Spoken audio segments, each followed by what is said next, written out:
Selamat pagi, siang, sore, dan malam, Pak. Perkenalkan, nama saya Ferarin dengan NIM 231401095 dari Komdek. Hari ini saya akan menjelaskan apa yang dimaksud dengan HKI, hak kekayaan intelektual, apa yang dimaksud dengan hak cipta, apa yang dimaksud dengan hak paten, dan contoh kasus yang melanggar hak cipta dan hak paten. HKI HKI atau hak kekayaan intelektual merupakan hak yang diberikan pada hasil olah pikir manusia dalam menciptakan produk, jasa, atau proses yang berguna untuk masyarakat. Dalam HKI, objek yang dilindungi adalah karya-karya yang dihasilkan oleh kemampuan intelektual manusia. Konsep HKI didasarkan pada pemikiran bahwa karya intelektual memerlukan pengorbanan waktu, tenaga, dan biaya, sehingga perlu ada penghargaan dan perlindungan hukum bagi kekayaan intelektual tersebut. HKI dibagi atas dua kategori, yaitu pertama, hak cipta, dan kedua, hak kekayaan industri. Definisi umum hak cipta adalah salah satu jenis kekayaan intelektual yang memiliki jangkauan perlindungan yang paling luas, mencakup berbagai bidang seperti ilmu pengetahuan, seni, dan sastra, termasuk juga program komputer. Dengan pesatnya perkembangan ekonomi kreatif yang menjadi fokus utama di teknologi informasi dan komunikasi, penting untuk memperbarui undang-undang hak cipta. Ini karena hak cipta adalah fondasi utama bagi ekonomi kreatif nasional. Diharapkan dengan adanya pembaruan dalam undang-undang hak cipta, sektor hak cipta dan hak terkait dapat memberikan kontribusi yang lebih signifikan terhadap perekonomian negara. Hak cipta merujuk pada hak eksklusif yang dimiliki oleh pencipta, yang secara otomatis berlaku berdasarkan prinsip deklaratif setelah ciptaan diwujudkan dalam bentuk nyata, sesuai dengan ketentuan peraturan perundang-undangan yang berlaku. Artinya, hak cipta memberikan hak eksklusif pada pencipta atas karya original mereka, seperti tulisan, musik, atau seni, yang secara otomatis berlaku setelah karya diwujudkan dalam bentuk nyata, tanpa perlu penekanan formal. Ini berarti pencipta memiliki hak untuk menyalin, mendistribusikan, menampilkan, dan mengadaptasi karya mereka. Perlindungan hak cipta diatur oleh peraturan perundang-undangan yang berlaku di masing-masing negara dan bertujuan untuk mendorong kreativitas dengan memastikan pencipta dapat memanfaatkan karya mereka secara eksklusif. Berikut adalah ciptaan yang dapat dilindungi oleh hak cipta. Pertama ada karya tulis.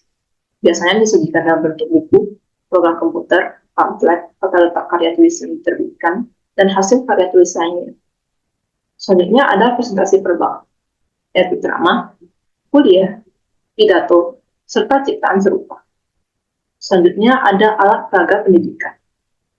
Alat peraga pendidikan itu artinya alat peraga yang dibuat untuk tujuan pendidikan dan ilmu pengetahuan. Selanjutnya ada musik, seperti lagu atau musik baik dengan maupun tanpa teks. Lalu ada seni seperti drama, drama musik tari, koreografi, pewayangan, dan pantomim.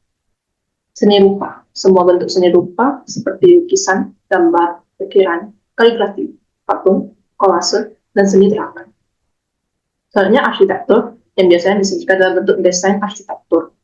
Lalu ada peta, seni batik, fotografi, karya terjemahan, yaitu terjemahan tafsir, saduran, bunga rampai, dan hasil pengalih wujudan lainnya. Selanjutnya ada masa pelindungan hak cipta. Hak cipta untuk karya original seperti buku, musik, dan lukisan berlaku selama seumur hidup pencipta ditambah 70 tahun setelah kematiannya. Ini berarti pelindungan hak cipta berlanjut selama hidup pencipta ditambah 70 tahun setelah pencipta meninggal. Jika ada lebih dari satu pencipta, periode perlindungan dihitung dari kematian pencipta terakhir.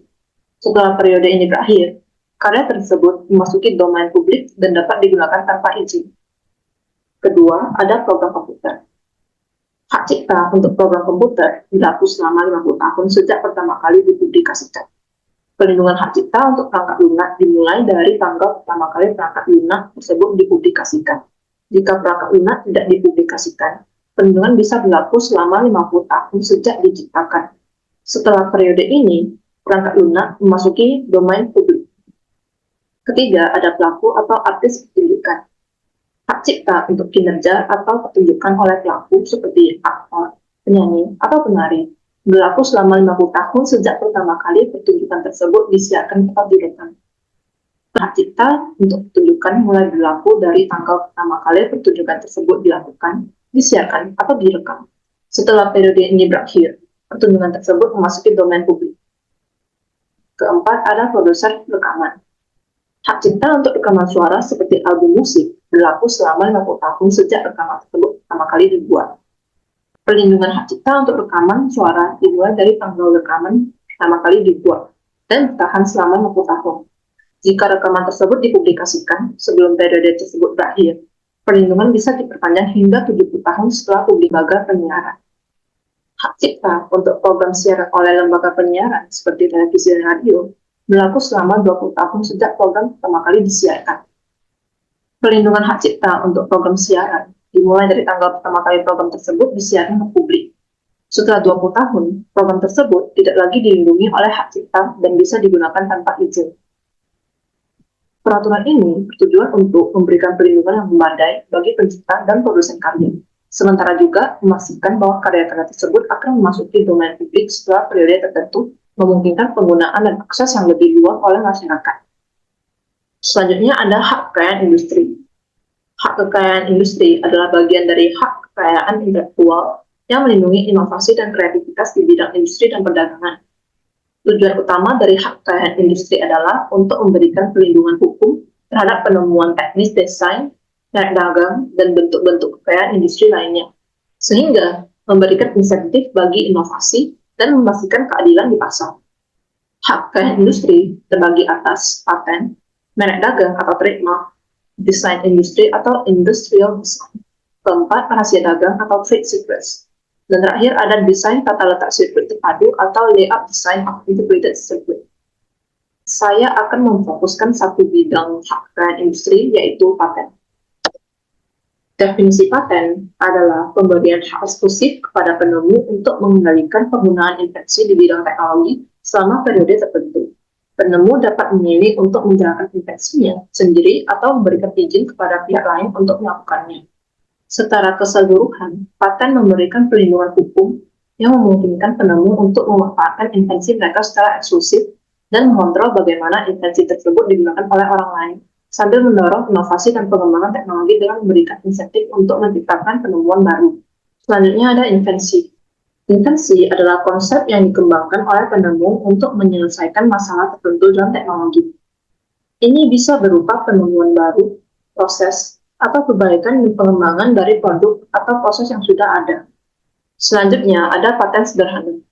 Paten sederhana melindungi invensi yang berupa produk atau alat baru dengan nilai guna praktis yang dihasilkan dari inovasi dalam bentuk, konfigurasi, konstruksi, atau komponennya. Ini memberikan perlindungan hukum untuk penemuan yang mungkin tidak memenuhi kriteria paten biasa, namun masih dianggap inovatif dan bermanfaat. Selanjutnya ada perbedaan paten dengan paten sederhana. Paten biasa diberikan untuk penemuan yang baru, mengandung langkah inventif dan dapat diterapkan secara industri. Sebaliknya, paten sederhana ditujukan untuk penemuan yang merupakan perbaikan atau pengembangan dari produk atau proses yang sudah ada dan juga dapat diterapkan dalam industri. Paten sederhana harus menunjukkan kegunaan praktis yang lebih baik daripada penemuan sebelumnya dalam hal bentuk, konfigurasi, konstruksi, atau komponennya, termasuk alat, barang, mesin, formula, senyawa, atau sistem. Paten sederhana juga dapat mencakup proses atau metode baru. Klaim dalam paten sederhana dibatasi pada satu klaim mandiri, sementara paten biasa tidak memiliki batasan jumlah klaim. Paten sederhana biasanya melibatkan inovasi teknologi yang lebih sederhana dibandingkan dengan paten biasa. Beberapa kriteria paten yang harus dipenuhi adalah 1. Baru, 2. Mengandung langkah inventif, dan ketiga, dapat diterapkan dalam industri. Selanjutnya, ada masa pelindungan paten. Paten diberikan dengan masa pelindungan selama 20 tahun terhitung sejak tanggal penerimaan permohonan paten. Sementara, paten sederhana hanya berlaku selama 10 tahun dari tanggal penerimaan permohonan paten sederhana.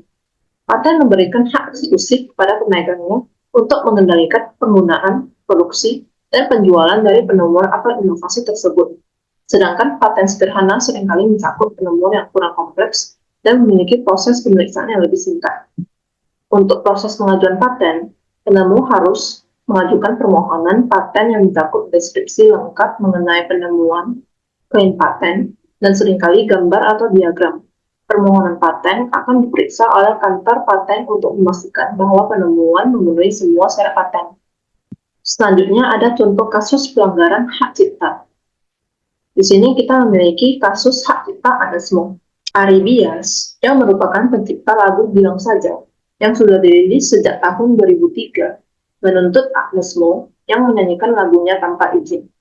Ari Bias kala itu melarang Agnes Mo membawakan lagu itu karena direct license yang belum mencapai kesepakatan.